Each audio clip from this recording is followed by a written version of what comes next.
Ти как стоиш по отношение на този паметник, който сега са издигнали на американските летци? Какво е твоето отношение? Това е задължение на всяка страна, над която има загинали врагове.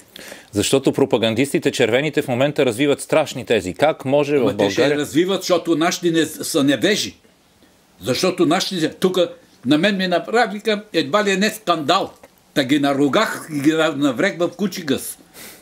Защото това е, бе. Ние искаме нашите гробове да бъдат и ги поддържат, даже и гърците ги поддържат в Солун.